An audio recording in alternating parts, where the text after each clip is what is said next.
Up here tonight.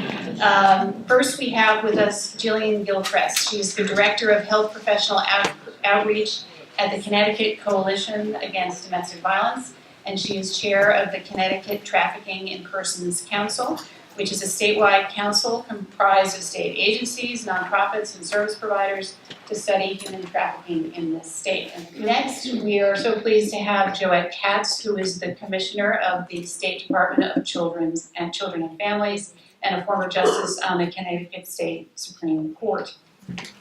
Rod Katabi is the Director of Safety and Justice Initiatives Advisor for Grace Farms Foundation. Rod led the New Haven, Connecticut office of the Department of Homeland Security. Vincent Napo is a partner at PCVA law offices in Seattle, Washington. Thank you, Vinny, for coming all the way out from the West Coast. And he is part of the legal team that brought the only successful lawsuit against Backpage.com in the country. And finally, our moderator, Krishna Patel. She is the General Counsel and Director of Justice Initiatives at Grace Farms Foundations, and she's a former Assistant U.S. Attorney for the state of Connecticut. At Grace Farms, Krishna is an active strategist on initiatives to combat human trafficking on a global, national, and state level. The headline last weekend in the Greenwich Time about 2 local teenagers being sex trafficked by Backpage.com. We thought that now is the time for this organization and for our partners to join the coalition of advocates who are fighting against modern slavery. This problem calls for a whole of society approach. It's not just public officials, elected officials, it's law enforcement, it's faith communities, it's all of us knowing what exactly human trafficking looks like and committing ourselves to doing everything that we can to stop it. And so when we talk about trafficking, it is a form of contemporary slavery. A huge thanks to Mary Lee and the YWCA and my other friends, including Elizabeth, for really taking this issue on, particularly given Martin Luther King's legacy. I do think it is the civil rights issue of our day, and I also think it's one of the greatest humanitarian crises, if not the greatest, that we're currently facing. In our own country, we also know that we have an issue with both labor trafficking and sex trafficking.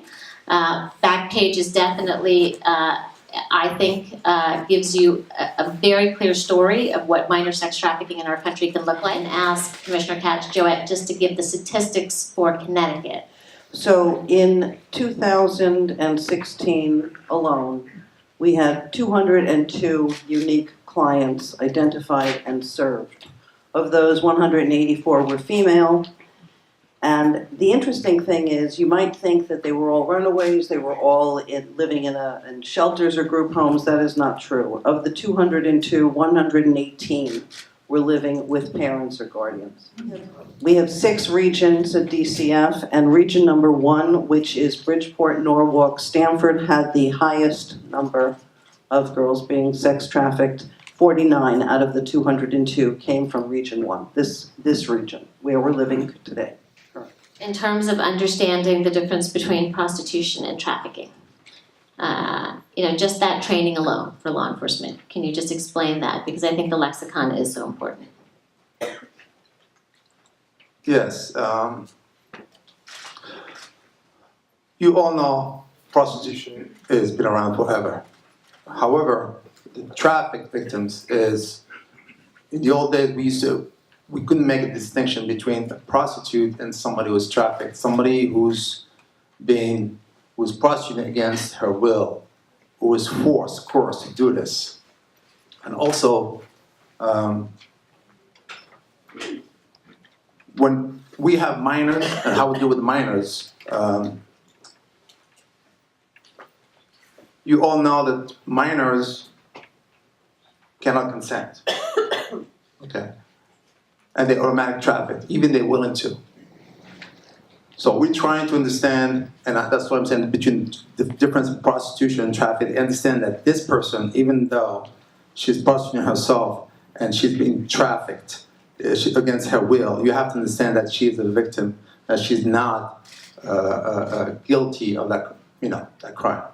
I just want to point out, the state of California just passed the first ever law requiring 7th to 12th grade sex trafficking education And so it's something that the citizens of Connecticut could lobby for, that I would highly encourage. In the words of Dr. King, what I'd say to all of you, to borrow from him, in the end, we won't remember the words of our enemy, we will remember the silence of our friends. And this is a time when, if you stay silent, I feel like you are being complicit. You really are. We just owe this to our kids, and we certainly owe it to the kids in Connecticut. I feel so strongly that this is an issue that I think can be eradicated in the state of Connecticut. We have a group of us, including the YWCA and Global Fed, have written a letter to the Attorney General to ask that instead of the mothers and the victims standing up on their own, that Connecticut be the first state and have the courage to stand up and file the lawsuit against Backpage. With that, I will ask all of my panelists, give me 20 seconds on what your advice would be to the public at large in terms of what they can do. I would tell you can start to use different language. That's really my takeaway for many people. And so do say things, instead of calling them Johns, no, they're individuals who pay to sexually exploit our most vulnerable and our children. So just use different language and have the conversation with people. You've heard, if you see something, say something. If you're standing in a hotel lobby and you see a young girl with a lot of makeup on, with some credit card paying for a room, get engaged. If you see things when you're pumping gas and you see girls lurking behind places and you see them alone, get engaged. We owe this to ourselves, but most importantly, we owe this to our children, to our grandchildren, to our neighbors, to the children around us. Because this is not the society, this is not the civilization that we want to inhabit. So that's my parting word. If you see something, you say something. My advice is call Senator Blumenthal, call Senator Murphy. As a law enforcement officer, or retired law enforcement officer, what I've dealt with is understaffing. Do you know how many federal agents work in trafficking in the state of Connecticut? Yeah, but maybe 2 to 4. Okay? Thank God for the state and local. We have what we call task force officers helping. Okay? We need funding, we need more agents, we need to make it as a real priority. Even though it is, quote unquote, priority, human trafficking, we need to make it as real. And it's not gonna happen without you. Just said, I see kind of the full spectrum of people in here, young people, older people. I would say, do a little research tonight or talk to some other of the people who are here who are more familiar with kind of the local groups that are involved in these issues.